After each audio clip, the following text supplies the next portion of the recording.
I was muted. Okay, can you hear me now? Perfect. We can hear you. Excellent. So we have Dr. Blanchett with us, which is awesome. Dr. Wanda Blanchett, earned her PhD from the Pennsylvania State University and is currently the Dean of the Rutgers Graduate School of Education and Distinguished University Professor. That is in the State University of New Jersey system. Prior to going to Rutgers, she served as the Dean of the School of Education at the University of Missouri, Kansas City, and held academic, administrative, and tenure faculty appointments at the University of Colorado, Denver, and the University of Wisconsin, Milwaukee. Dr. Blanchett's research focuses on issues of educational inequity, including urban teacher preparation, issues of race, class, culture, and gender, disproportionate representation of students of color in special education, severe disabilities, transition planning, and issues of sexuality for students with disabilities. She is the lead co-editor of Multiple Voices for Ethnically Diverse Exceptional Learners, the premier journal of the Division of Ethnically Diverse Learners, or DDEL, of the Council for Exceptional Children. It's a mouthful.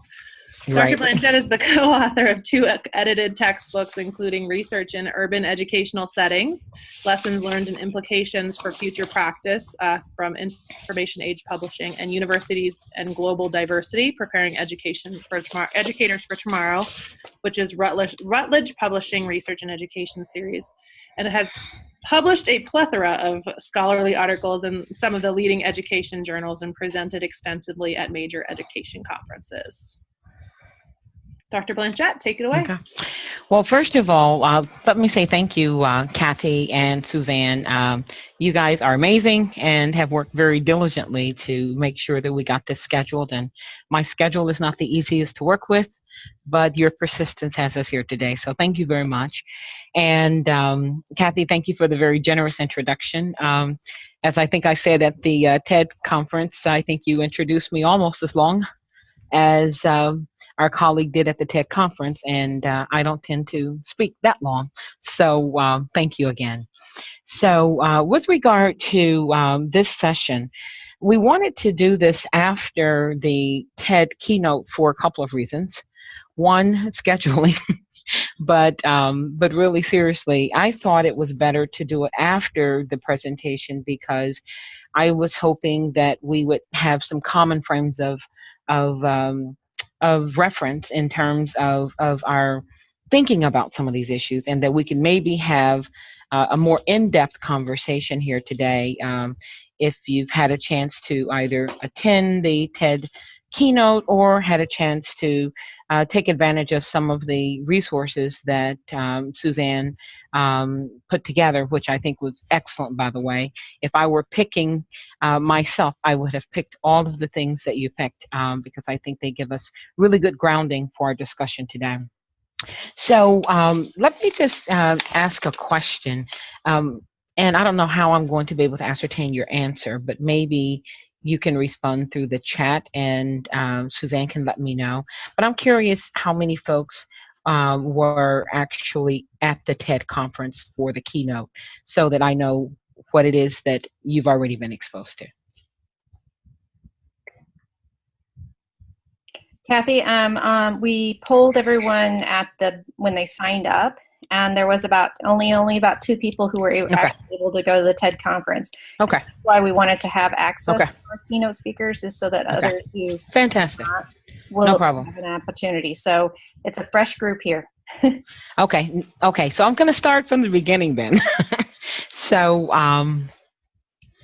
Brent, who I affectionately refer to as my colleague who's helping me here from our IT department, I call Brent genius because he can figure out anything. So if you'll pull up the slides. So Kathy and Suzanne, this will be a repeat for you. So basically at the TED conference, the theme was really around TED's role in preparing teachers in a global society was the point that was carried throughout the theme of the conference. And so what I wanted to do, given that my work is mainly focused on disrupting educational inequity, well, then I married these together. So I'm going to start by giving you some brief overview. And I'm not going to go into great detail because if you've had a chance to read the articles, you've read this, because I include some variation of this in almost everything that I write, because I think it's very important for people to understand the historical treatment of students of color and students with disabilities, because there are some very ironic parallels in that treatment.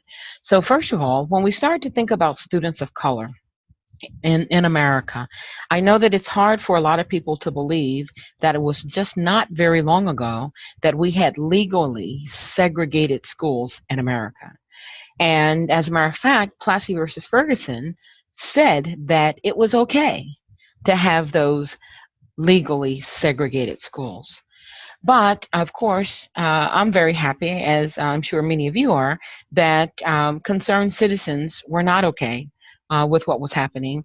And although there are a whole lot of components to the characteristics of those integration schools, I'll just talk about just a few of them. First of all, the Black-only schools had very highly educated teachers. It wasn't unusual for some of the teachers in Black-only schools to have PhDs, to be qualified to be professors, but not able to get jobs at universities. So as a result, they were teaching high school students. I'll tell you a little bit of personal information. I'm the only person in my family to start and to complete my schooling experience in terms of my K-12 schooling. I shouldn't say K because we didn't have K back then, quite frankly. In terms of my first through 12th grade educational experience, I started and completed in integrated schools, and I'm the only one of my 8 siblings to have that kind of an experience. So and I'm old, but I'm not that old. So I think when we tend to think about segregated schools, we tend to think about it being a very, very long time ago. And it wasn't really that long. And it was only with the decision in the Brown case in 1954 that the Supreme Court determined that it was unconstitutional and a violation of equal protection under the law for African American and other students of color to not be allowed to attend the same schools as their white peers. So I started by saying a few minutes ago that part of the challenge, in addition to the fact that, we wanted to move away from having a segregated society, part of the challenge with the segregated schools were that there were significant inequities that were embedded in these schools. So white students often had state-of-the-art access to the best textbooks. They had classroom facilities that really reflected that somebody important was being taught in those schools. They had sufficient resources to assist the teachers in being able to do their best work. Whereas the Black students in the Black schools often were taught in dilapidated buildings that should have been condemned, one-room kind of schoolhouses with dirt floors.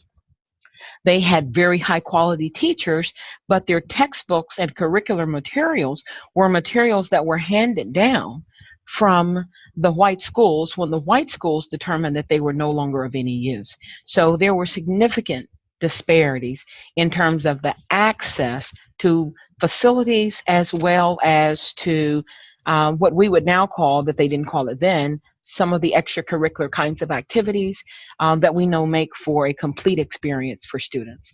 So it was only with the Brown decision that we were able to have a legal impetus for integrating schools.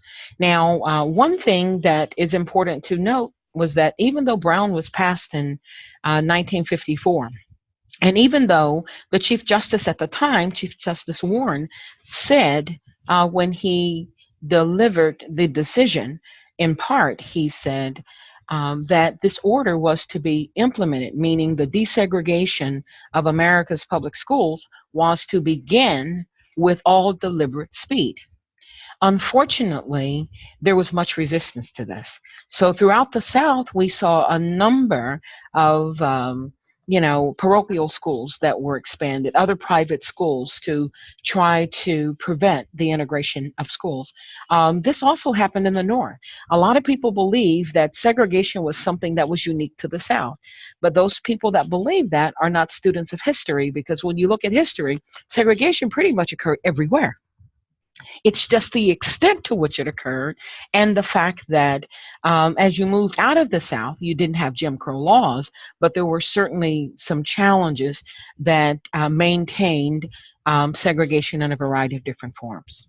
So I want to move now to talk a little bit about the experience of students with disabilities. I'm not going to give you the whole history because I'm assuming that you have some familiarity with this history. But the reason why I like to talk about the experiences of students of color and the experience of students with disabilities is because both of them only have legally protected rights to secure their educational rights as a result of litigation. And in particular, it was the Brown decision that served as the impetus for parents and advocates and concerned citizens that had been fighting for decades to secure the educational rights of students with disabilities. It was that Brown decision that allowed them to use that decision as an impetus for coming back to the courts and being able to secure the educational rights and equal protection under the law for students with disabilities. So the thing I want you to take away from this is the fact that both groups of students have been segregated in the American public education system, ostracized in the American public education system. I won't give you all the history, but I can remember when I was in school, special education classes were held in trailers out behind the school. So again, it's important for us to know this history because someone once said that if we are not careful to know and understand history, we just might repeat it. I'm not talking about the current times we live in or anything, but it's just possible that we could repeat this history due to our own ignorance. So it's very important for us to understand that. The other component I'd like to draw before moving on is the fact that it's very important for us to look at some other parallels in terms of the experiences of students of color. So after, wait, 1 second here. I think, 1 second. I think my slides may be out of order. Okay, that's okay. I will go back up and cover it. It's I'm going to call your attention back to the top of this slide under students of color. Another point that I'd like to make is that after court order desegregation was actually plans were implemented around the country. As I said before, a number of private schools came up or popped up, were instituted as a form of resistance, but there were other forms of resistance as well. Some of that resistance came in the form of a further litigation where states were pushing back on the federal law, the federal decision, I should say, in Brown to try to maintain segregated schools. And then at the same time that those court order desegregation orders were being, questioned, being challenged, there were some researchers that started to see some very interesting patterns occurring in a couple places around the country.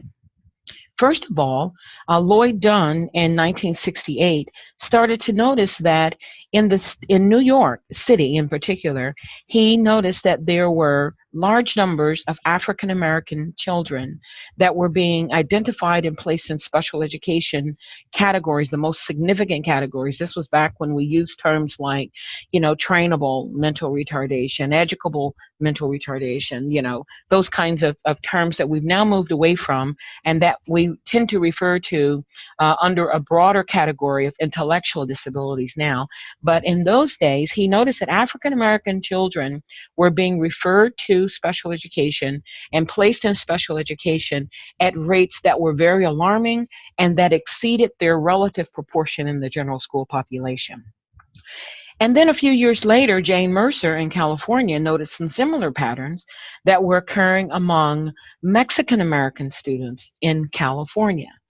And so this was the early sign that, oh my, not only is there resistance in a variety of different forms, but there's resistance that are seemingly occurring within the educational system itself.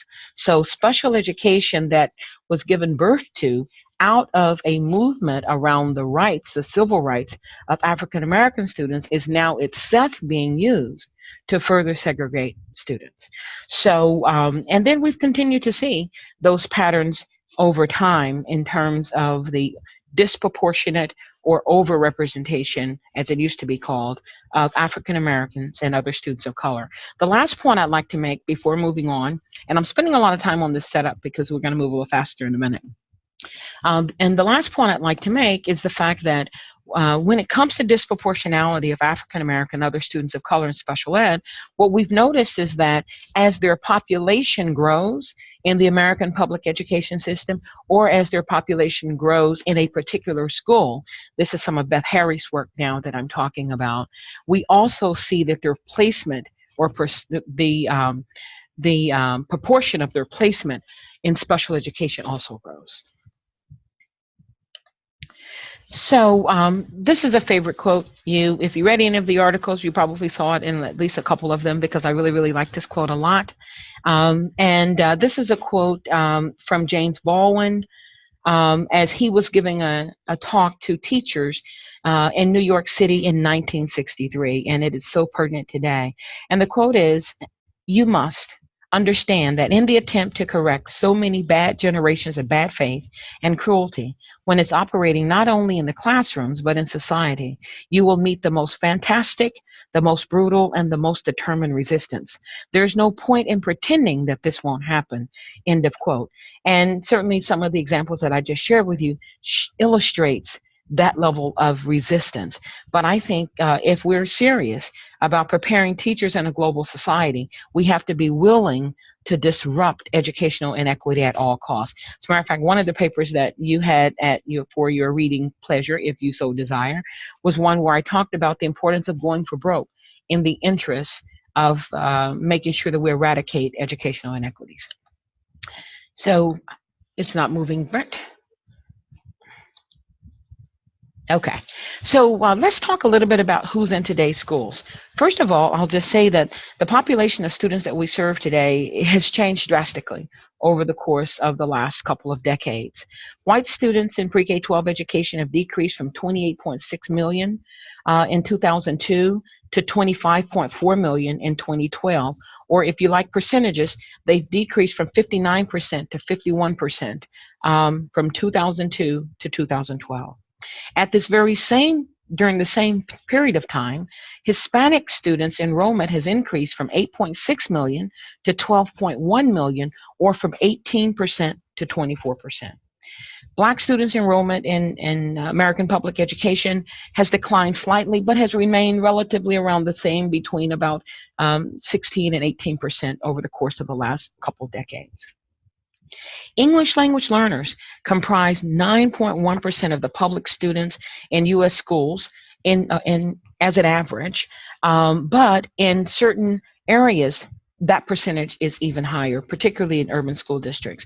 And then I list here 8 states that had more than 10% of the students as English language learners. And you can see what those states are, and some of them will not be surprising to you at all. But I would also say that the Midwest is also changing. So areas where we tended to see, I can remember years ago, early in my career, when we would start to talk about diversity, it was almost predictable that if you're at a conference and talking about diversity, a white person would stand up and say, we're talking about teacher preparation and our need to continue to diversify the profession. And almost at every conference, and Suzanne, you know I'm telling the truth, someone would stand up and say, well, we'd really like to diversify our program, but we just don't have diversity. It's just a lot of white people, as if to believe that there's no diversity among white people, which we know that there is.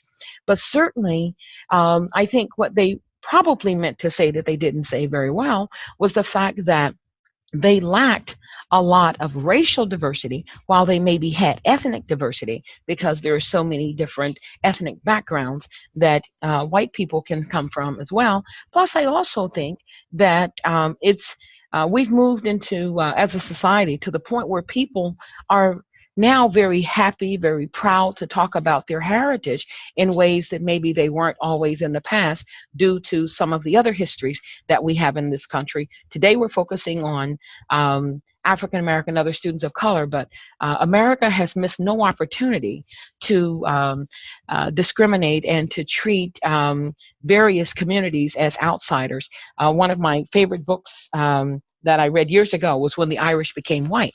And a lot of people lose sight of the fact that there are various ethnic groups of white people that have also been treated very poorly in this country and elsewhere. So it's very important that we continue to look at these changing demographics of students, because it has significant implications for the work that we're doing as teacher educators and the work that we do through our students as they practice every day in PK-12 schools. So this slide is one that shows the ethnicity and race of students across time. Excuse me. And there are 3 points in time that I'm going to call your attention to.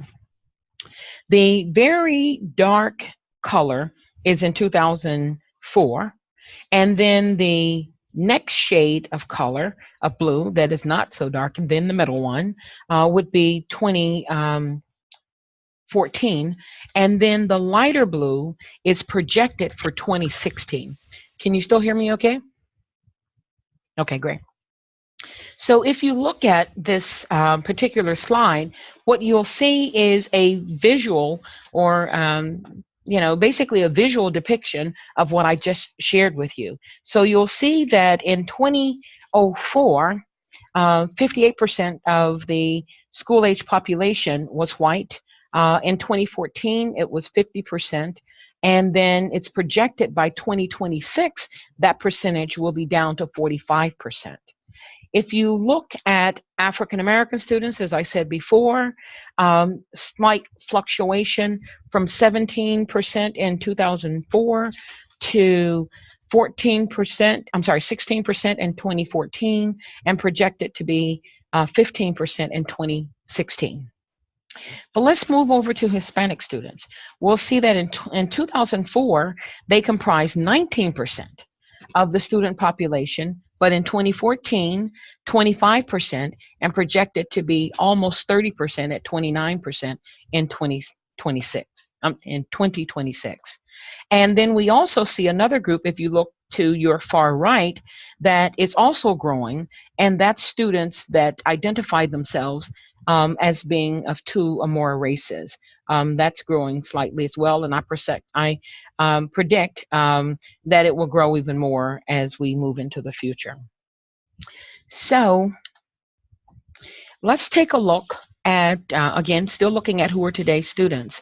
Now, this chart shows you the percentage of children under the age of 18 living in families that live in poverty by race and ethnicity. And basically what you'll see is that this is some good news, that we've seen some slight declines over the last few years, but at the same time, it's still, if we have 1 kid that lives in poverty, it's 1 too many, but we have a lot of kids that are living in poverty. And just to be clear, these data are looking at 2 points in time, 2010 and 2015. So you'll see that the total, we had, in 2010, we had 21% of all children under the age of 18 that lived in families that lived in poverty, and that's down slightly to 20% now. But let's look at the racial implications. We see a great disparity between white kids that live in families that live in poverty, and Black kids that live in poverty, in family that lives in poverty, and Hispanic kids that live in families that live in poverty, as well as Native American students, Native American Indian and Alaska Native students, as well as Pacific Islander students, and students of 2 or more races. So there are great disparities in who the children are that actually live in families that live in poverty. The next slide shows you, I'm kind of like, being a little smart aleck here, I suppose, how diverse are our schools really? And this is, again, data that's coming from the 2017 Condition of Education Report And this slide is just lifted directly from them if you wanted to go in and look at the whole report on your own. So when we start to look at the percentage of public elementary and secondary students that are enrolled in schools with at least 75% students of color, and we're looking at fall of 2004 and fall of 2014. All we have to do is just go to the middle here, and we see that it's African American, Hispanic, Asian American, Pacific Islander students, and American Indian, Alaskan Native students, and students that are of two or more races that are more likely to attend schools where 75% of the students are students of color. And then so many of us will say things like, oh, I work at a school that is very diverse. Is it really? Or is it very brown, very black, very brown and black? I gave an example when we were at the TED conference. I had the privilege last year of going to Rutgers is located, main campus is located in New Brunswick. And in New Brunswick, which is a community that used to be very different than what the community is right now. And so I got invited to come to New Brunswick High School to do their graduation speech. And I knew quite a bit about New Brunswick High School, but actually seeing it was really pretty phenomenal. First of all, and I'm giving a few more details, Suzanne and Kathy, that I shared at the TED conference, trying to keep you guys interested since you heard so much of this already. But, when I drove up to the school, it was unlike any experience I had ever had before because they hadn't let the families in yet. And so there's this big line wrapped around the building of mainly Latino parents. And it was just phenomenal, just families, multiple generations. So mom, dad, grandma, great grandma, extended families. And so I had asked for some information from the superintendent's office when they had called me in the principal's office about doing this. And so I wanted to know, well, how many students are graduating and, what's the racial, ethnic breakdown of the students that are graduating. So they had 321 students that were graduating. And of the 321 students that were graduating, the overwhelming majority, meaning like all but 21, were Latino kids. Amazing. Absolutely amazing.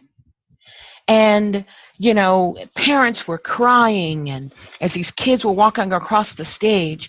And, the highlight of the evening to me wasn't my talk.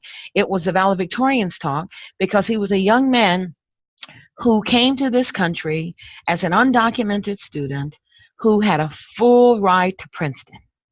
And his mother is just boo-hooing and crying. And he tells why she's crying. He said, my mother has an 8th grade education and her son is going to Princeton on a full academic scholarship. But that's the significance of the work that we do, right? But it's also very much illustrative of the population that we're serving now, and how important it is for us to do everything we possibly can in our teacher ed programs to ensure that our candidates are prepared to meet the needs of a very growing, diverse set of students that are unlike American public education students at any other point in history. So it's very important. I can go on and on with stories, but I won't. So we've talked a lot about who are today's American public education students. Now let's talk about who are today's IDA served students. Now, for some of you who've been around for a while, you know that we've shifted in terms of who the students are, in terms of the categories and of disabilities in which we serve students. It used to be, just a few years ago, over 54% of all kids identified as having disabilities were identified as having specific learning disabilities. Well, guess what? That percentage is now down to 35%. And we noticed that students with speech identified as having speech and language impairments, it's up to 20%. That used to be a much smaller number. I'll go on and point out to you the obvious, right? It's very obvious that as our American public schools have become more diverse, we have more English language learners, we also have more students being identified as having speech and language impairments. And so we have to make sure that we're being very vigilant to make sure that students that have language differences aren't being identified as having language disabilities and or impairments. So I think that's something that's worth further exploring. I haven't had the opportunity to do it. I've been kind of busy running a little school over here, but I think that's something worth taking a further look at, because my hunch is telling me there's something in there to be further explored. But a couple of other categories that we have seen grow pretty significantly over time, and that would be students with other health impairments. It used to be a much smaller percentage as well, and students with autism. And I don't know if you know this or not, but I haven't looked at the data for this year, but at least last year and the last few years, New Jersey has had the largest percentage of students with autism in the country. And I don't know if that has anything to do with the wonderful air we breathe. I don't know. But anyway, so let me talk to you a bit about, so what does all of this mean for the work that we do? And here's another slide that, again, gives you the breakdown of students served under IDA by race and ethnicity. And I don't think there's going to be any surprising information there because I covered that in the articles that you have looked at as well. So what I'm basically saying is this. I'm saying that there are some general education practices that contributes to educational inequity. And I'm also saying that there are some general education practices that contribute to disproportionality. So, and I just want to highlight a few things. Despite combined enrollment of students of color being at an all-time high, the teaching force is still overwhelmingly white and female. We're working hard here at Rutgers to make sure that our teacher ed program is more diverse, but it looks like the rest of the country. And more importantly, the American educational system seems to lack the will or the courage to appropriately educate diverse students. Let me be very clear. We have to do a much better job with the students that we do have in teacher ed programs. We're not going to be able to make significant change literally overnight, but we do have an obligation to ensure that all students, regardless of their race or ethnicity, are prepared to teach all children and serve all families, regardless of their race, ethnicity, country of origin, native language that's spoken in the home, or whatever, or socioeconomic background. We have to do a better job. So some of the reasons why I believe that general education contributes to educational inequity and disproportionality also include the failure on our part to design and deliver instruction that meets the educational needs of students of color in the general education classroom. If kids were better served in the general education classroom, it would decrease the likelihood that they would have some of the outcomes and experiences that they have. A point that I should have made earlier that I didn't make. If we were placing students of color in special education and they were having positive outcomes, I don't think anyone would have that big of a deal with it, because we say, okay, well, we placed a kid in special ed that didn't belong in special ed, but they got a great education, they went on to college, they're gainfully employed, their quality of life is great. So, you know, yeah, there may have been some stigma attached to it, but we maybe would believe that, you know, the end result was worth it. But that's not what's happening. For students that are identified and placed in special education, and if they are students of color, regardless of their socioeconomic background, so this is true for middle class kids as well of color, they tend to not ever get out of special education. And then if they do leave school, they tend to leave with certificates of attendance, certificates of completion, and not regular high school diplomas, which makes their post-secondary options very limited, high rates of unemployment, and so forth. So I should have made that point earlier. Another concern is that when students do not perform well academically, do not behave according to their teachers' cultural expectations, and when teachers do not know what to do with students due to cultural mismatch, And if the students are African American and or other students of color, teachers are more likely to refer them for special education. And this has been proven in the professional literature, and I give you some of those citations.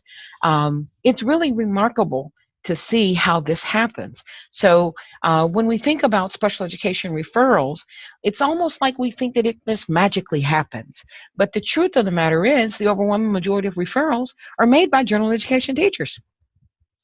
Every once in a while, you have a parent that shows up and says, you know what, something's not right with my kid. I think something, is going on. I'd like to have my child evaluated.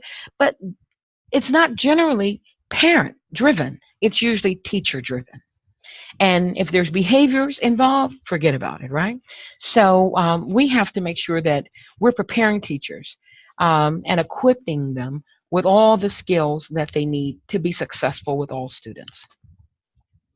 So let's take a look at some of these special education placement options. So luckily, we're living at a time when the overwhelming majority of students with disabilities, I'm talking about, are being educated in the general education classroom. Now, some of us that worked in these other systems started a long time ago. We couldn't be happier that more students are being included today than at any other point in American history.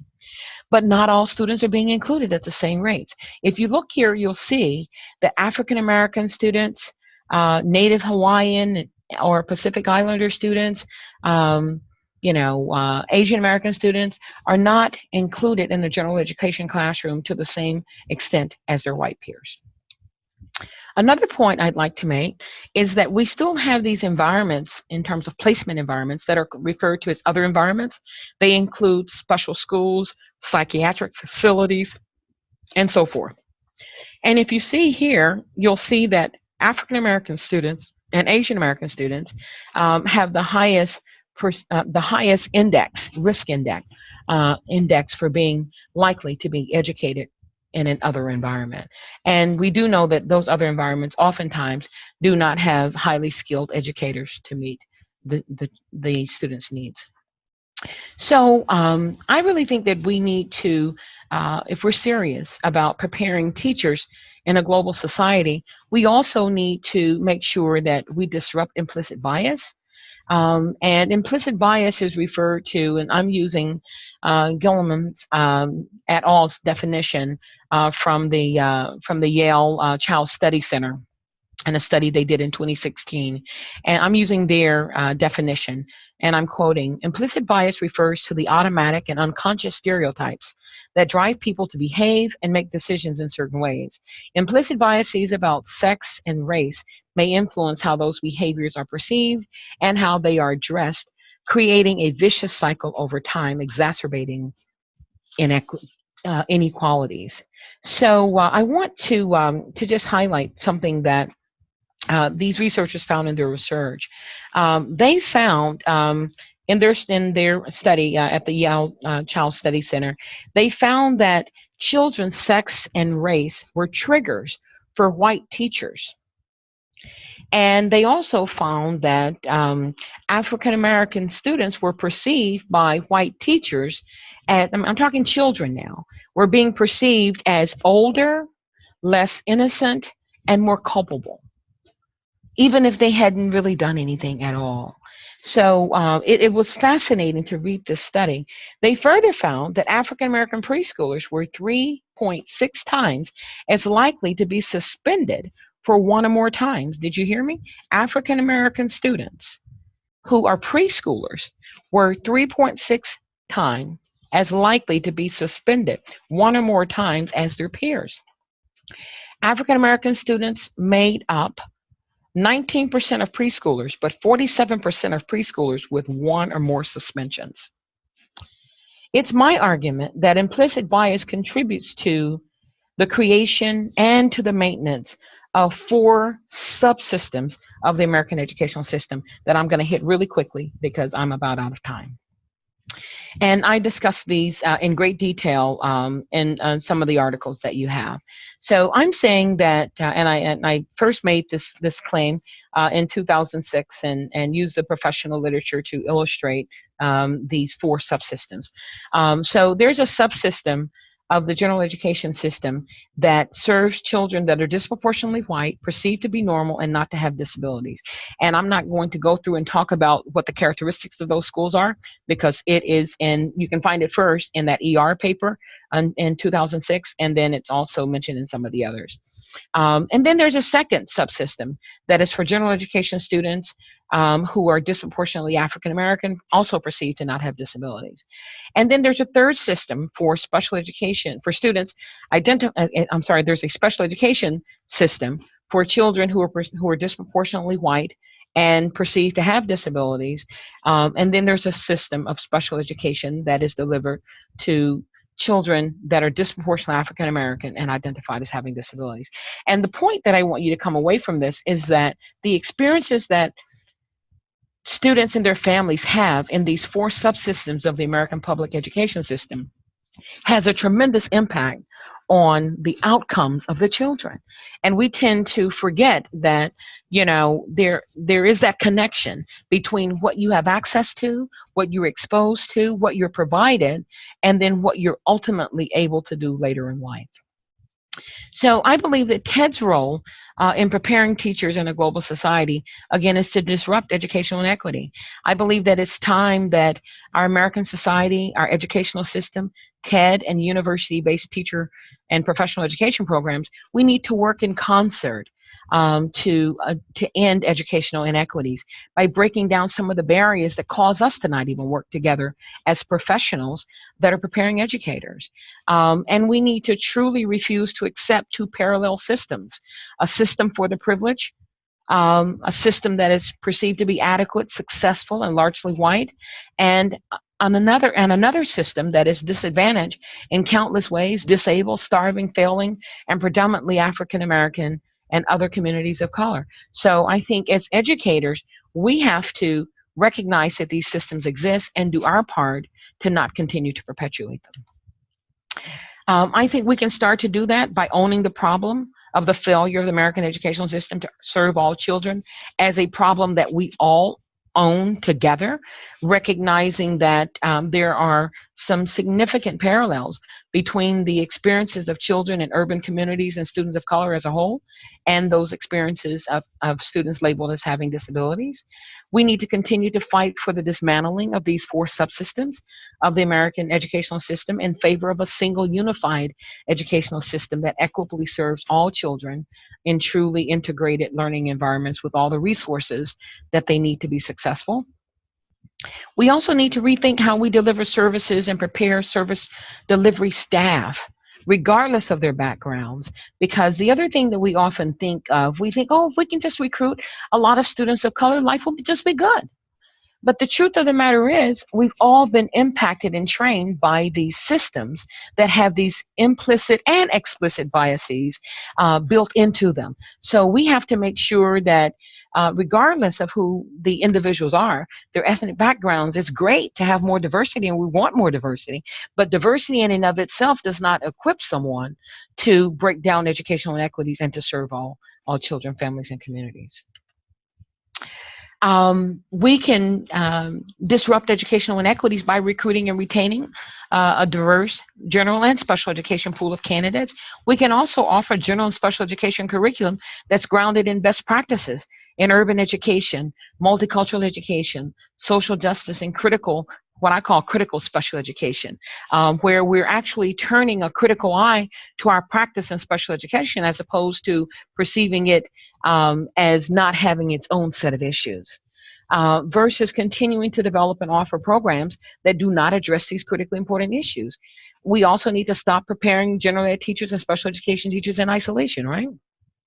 We need to ensure that when special education services are indeed needed, all special education teachers and service providers are thoroughly prepared in culturally responsive pedagogy, and they're comfortable delivering special education services that are indeed culturally responsive. And this last slide, I I'm using it with the permission of Dr. Deborah Ball, who was on our campus last month, and I loved it so much that when I was finishing my TED presentation, I said to Deb, I said, Deborah, can I please use this? And she said, absolutely, I would be honored if you would use it. And these were some asks that she had of our profession. For those of you who do not know Deborah Ball, she's the current president of AERA, American Educational Research Association, longtime educator. So basically, she has 10 asks. And it starts with what she's asking of the nation. She's asking that we see and value the power of teaching. She's asking that we stop taking skillful, disruptive, equitable teaching for granted. So recognize that there's something special about this kind of teaching, and we don't see it in all instances, but we should be seeking to replicate it, right? She's also asking that as a nation, we stop reinforcing conceptions of teachers as individual heroic people who figure this out on their own, and recognize that most of us have become, if we have become good teachers or effective teachers, we've done it over time with lots of supports. She also asked that as policymakers, we ask them to make sure that they require people to demonstrate that they have entry-level capability before they actually teach children. So one of the distinctions that I draw between the 4 subsystems of the American educational system is that, in schools that are serving primarily low-income students of color, low-income across the board, all low-income kids are treated the same. So, we don't bother to treat any low-income group well, but we have to keep in mind that those disparities and those educational inequities are sometimes further exacerbated by issues of race. But we need to make sure that we're not taking for granted the fact that in so many of our urban schools or high-need rural schools, we're placing the most underprepared, ill-prepared, inexperienced individuals in some of the most difficult to teach in situations and expecting success. To me, that's just ignorance, right? But anyway, you didn't ask me for all that today.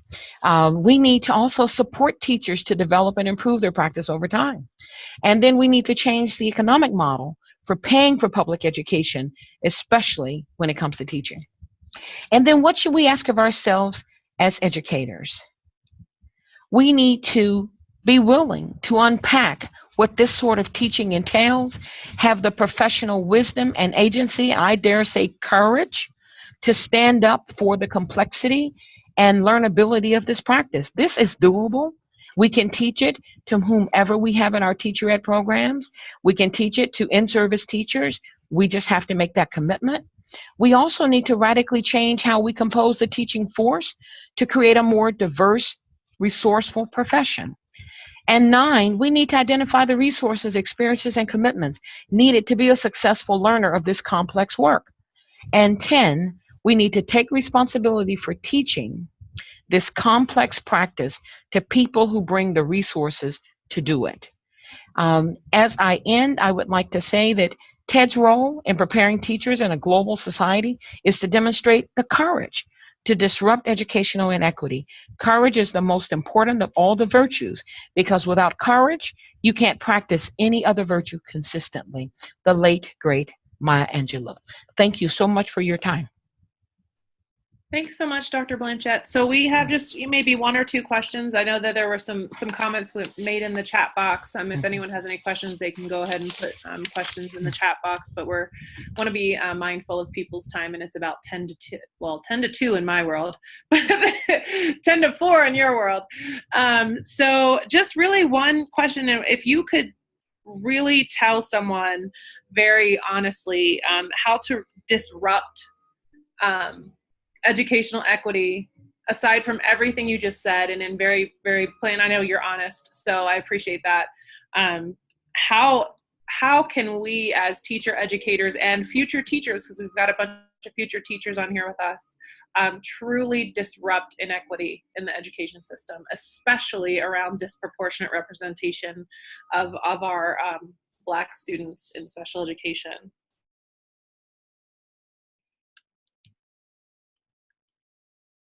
First of all, oh, sorry, I thought you were muted for a second. You're good. I'm muted. Yep. No, you're good. Okay, am I muted or not? No, you're good. Okay, you can hear me. Yep. Oh, okay. All right. I thought I had muted it. Okay. Let me not say that's a great question. I think it starts with first of all, I think it starts with. Are you there? I'm getting some feedback. I think it starts with an awareness that we have inequities in our society. I think we have to start there. We have to start with an awareness that we have inequities in our society, that certain individuals have more privilege than others. We generally all have some privilege, but that privilege isn't distributed evenly or equitably, right? And so I think it has to start there. I think it has to, instead of, trying to act like or pretend that these inequities don't exist. Because I think if we start from the vantage point of they don't exist, it doesn't give us anywhere to go. So I think that's important. I think it also starts with a commitment to deepening our understanding of social justice, diversity, and equity issues. That's one of the things that we're committed to here at Rutgers GSC as a school. We are a school that has a mission to advance excellence and equity in education. And along with that mission, it means that we have also made a commitment to deepening our knowledge and understanding of what that means, right? So I don't think the work is ever done. I think it's just a matter of continuing to stay the course and deepening our knowledge and understanding and application of these concepts across all aspects of our being. So it's not just what you do in the classroom, but it's also what you do in your community, what you do in other spaces. So what I'm really saying is it's a journey. It's a journey. And it's a journey that's never really complete until we stamp out educational inequity. So as long as there's anybody anywhere who isn't receiving an equitable education, our work isn't done. So it's a very complex, as you know, it's a very complex issue. But I think it starts with awareness. It starts with a commitment to continuing to grapple with and to be in uncomfortable spaces, to have difficult conversations, to be willing to dive deeper, to recognize that when something isn't working, and be willing to do that research on the spot and try to figure out why it's not working. I'm going to give you an example of something that's a true story that happened years ago, but unfortunately, actually, the day before the TED conference, before I flew out for the TED conference, I was listening to the news. We get our news out of New York City, and they were talking about parents that had filed a lawsuit against the school that had interrogated the 4-year-old while at school. So there's a 4-year-old Latino boy that was interrogated by the teacher. And the questions that she asked the student were things like, do they use drugs in your home? Have you seen drugs in your home? A variety of questions that were clearly inappropriate to be asking. It reminded me of an experience that I had years ago when I had just started my career at Syracuse University, and I was supervising student teachers. One of my student teachers called me in my office crying because a 4-year-old had been pulled out of the classroom and had been identified as someone who was sexually harassing a student, a female student. Now, this is very relevant to some of what we're seeing going on right now. And don't get me wrong, I'm all for us taking appropriate steps to stop sexual harassment. But a 4-year-old? So anyway, I went over to the school and I said to the principal, I said, I'm just curious as to why a 4-year-old would be removed from his classroom, and he's crying when I get there, and he's scared to death. And I said, what happened? So the principal called the teacher in, got someone to go down to her room, and the teacher said, well, he was sexually harassing Amy. And I said, well, what happened? She said, Amy passed by him, and he looked at her and said, come here, girl, and give me some of that thing. And she said that had sexual innuendo, and and they wanted to have him evaluated as having an emotional disability or behavior disorder. So I said, do you mind if I talk to the student? And the principal said no. So we'll just say, for the sake of argument, his name was Dante. I said, Dante, can you tell me what you said to Emily? I said, come here, girl, and give me some of that thing. And I said, where did you hear that? He started, he's crying.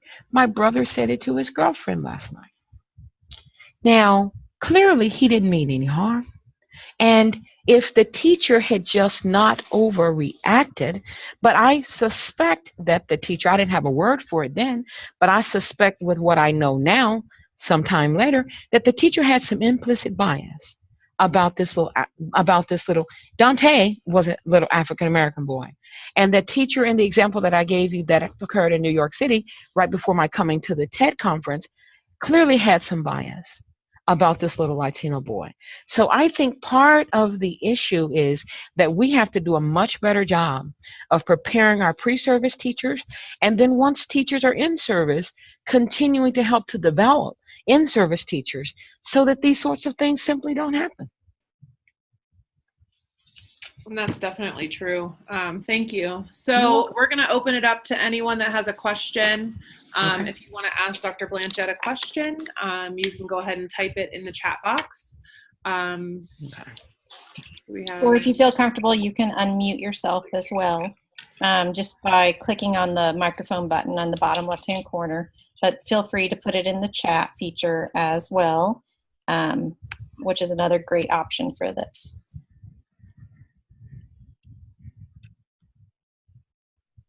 We're doing questions. They can either Sorry, say their there's question or construction say going on outside my window. Dr. Blanchett, I have a question while we're waiting for others. Sure.